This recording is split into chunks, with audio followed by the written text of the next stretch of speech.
Praise the Lord. सबको जय मसीह की। प्रभु का मैं धन्यवाद करता हूँ सुंदर समय के लिए जो परमेश्वर ने प्रदान कर दिया और फिर से आप सबके मध्य में आने का अनुग्रह दिया है, इसलिए मैं प्रभु का बहुत बहुत धन्यवाद करता हूँ। आइए हम छोटी सी प्रार्थना करेंगे। छोटी सी प्रार्थना के साथ हम लोग आज के संदेश को आरंभ करेंगे। अनुग्रहकारी परमेश्वर पिता, हम आपको धन्यवाद करते हैं, प्रार्थना करते हैं पिता अपने वचन के द्वारा पिता हम सबसे बातचीत कर खुदाबंद प्रभु जी, अपने वचनों से पिता परमेश्वर अपनी रजाओं को हम हमारे बीच में तू प्रकट कर देने के लिए हम प्रार्थना करते हैं। पिताजी आप ऐसा करने जा रहे हैं, हम धन्यवाद करते हैं, अपने वचन से हर एक के हृदय को छू ले और सुसज्जित कर दे पिता, हम प्रार्थना करते हैं। सारी महिमा सारी आदर हम आपको देते हुए प्रार्थना यीशु मसीह के नाम से मांगते हैं, आमीन। आइए हम कुछ वचनों को पढ़ेंगे और अपने संदेश की बुनियाद यहाँ से डालेंगे जो हमें मिलेगा गिनती की किताब उसका 13 अध्याय उसका 25 पद को मैं पढ़ता हूँ। 40 दिन के बाद वे उस देश का भेद लेकर लौट आए। 27 पद, उन्होंने मूसा से यह कहकर वर्णन किया, जिस देश में तूने हमको भेजा था उसमें हम गए, उसमें सचमुच दूध और मधु की धाराएं बहती है और उसकी उपज में से यही है। परंतु उस देश के निवासी बलवान हैं और उसके नगर गढ़ वाले हैं और बहुत बड़े हैं। और फिर हमने वहाँ अनाथ वंशियों को भी देखा। और इस प्रकार से वो उस देश का वर्णन करते हैं।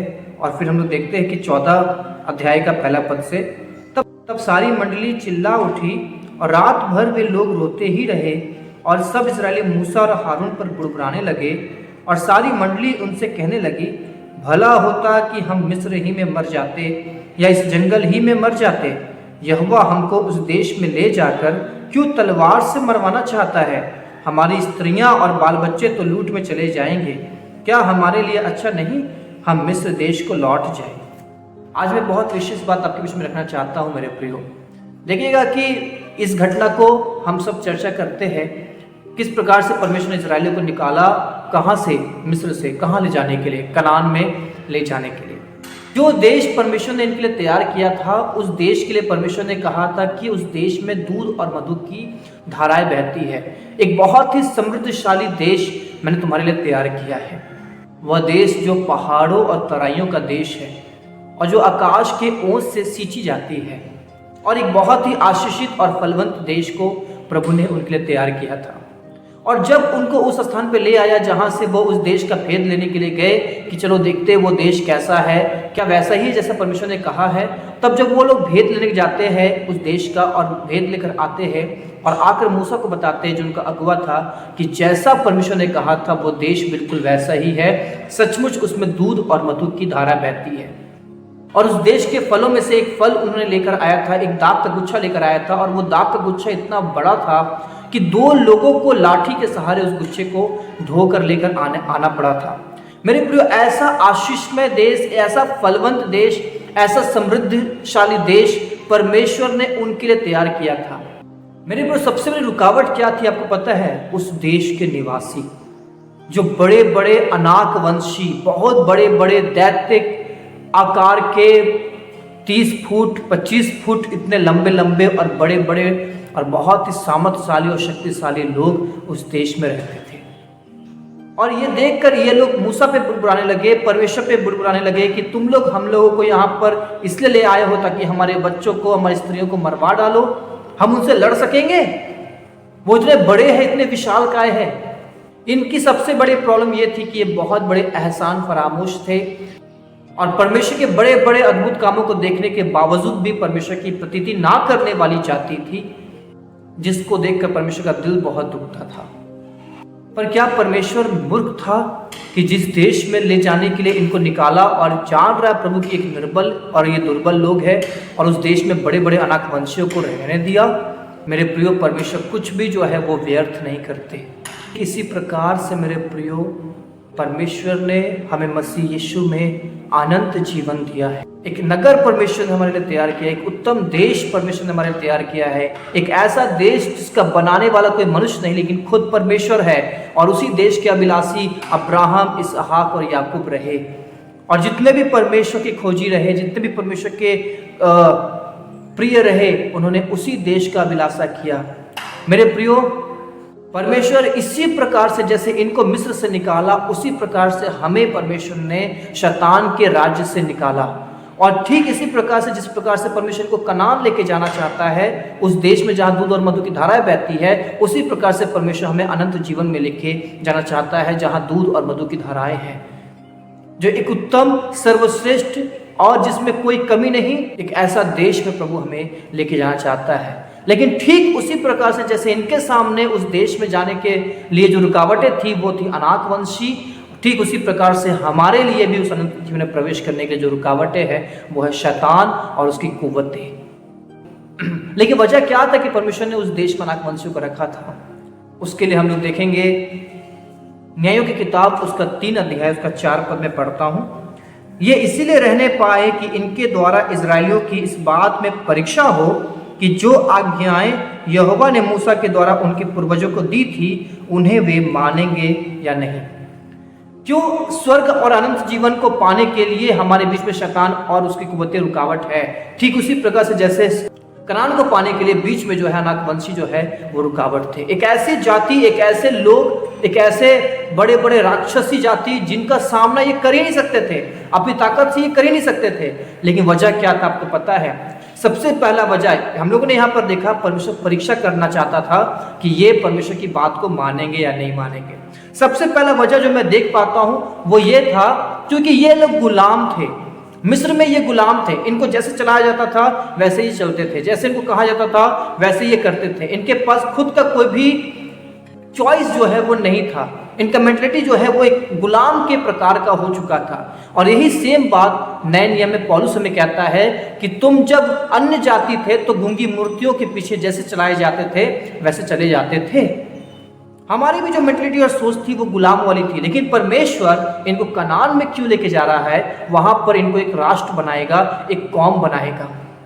इन्हीं में से योद्धा निकलेंगे, इन्हीं में से प्रधान निकलेंगे, इन्हीं में से मंत्री निकलेंगे, इन्हीं में से राजा निकलेंगे। लेकिन सोच तो, मेंटलिटी तो गुलामों वाली है, दब जाने वाली है, झुक जाने वाली है। तो ये आखिर ये कैसे राजा बनेंगे, ये कैसे प्रधान बनेंगे, ये कैसे अधिकारी बनेंगे, ये कैसे एडमिनिस्ट्रेशन को संभालेंगे, ये कैसे शासन करेंगे? ये तो गुलामी के दबाव में रहने वाले लोग थे।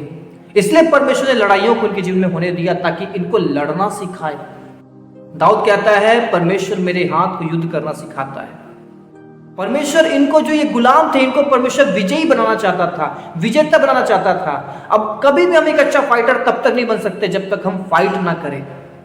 बिना युद्ध के हम योद्धा नहीं बन सकते। और रही बात यह कि इजरायली अनाथवंशियों के सामने टिड्डी के समान थे, उसका कारण यह था क्योंकि इजरायली खुद के बल पर नहीं लेकिन परमेश्वर के बल पर अनाथवंशियों पर जीतेंगे। क्योंकि परमेश्वर ने जगत के निर्बलों को चुना है ताकि बलवानों को लज्जित करे। इसीलिए ताकि जो इजरायली निर्बल है वो घमंड ना करने पाए, क्योंकि उन्होंने अपनी शक्ति से विजय नहीं पाया है। और जो बलवान है वो भी घमंड ना करने पाए क्योंकि वो एक निर्बल जाति से हार गए। सबसे पहला रीजन जो था उनको वहां रखने का वो ये था ताकि इजरायली जो है वो गुलाम से एक योद्धा बन सके। यीशु में जो हमको अनंत जीवन परमेश्वर ने दिया है उसको पाने के लिए शैतान हमारे बीच में रुकावटें क्यों उत्पन्न करता है? परमेश्वर उसको अलाउड करता है ताकि हम उस पर विजय पा सके यीशु मसीह के द्वारा। जैसा कि हम एक गुलाम की अवस्था में थे, अब हम एक जयवंत योद्धा के अवस्था में आने पाए। परमेश्वर हमें एक योद्धा बनाना चाहता है। हम देख पाते हैं वचन में लिखा है जितनों ने उसको ग्रहण किया उतनों को उसने संतान होने का अधिकार दिया। फिर हम और आगे बढ़ते हैं, हम वहां देख पाते हैं रोमियो 8 अध्याय में कि जो आत्मा के चलाए चलते हैं वे परमेश्वर के पुत्र और पुत्रियां कहलाएंगे, यानी बेटा और बेटी।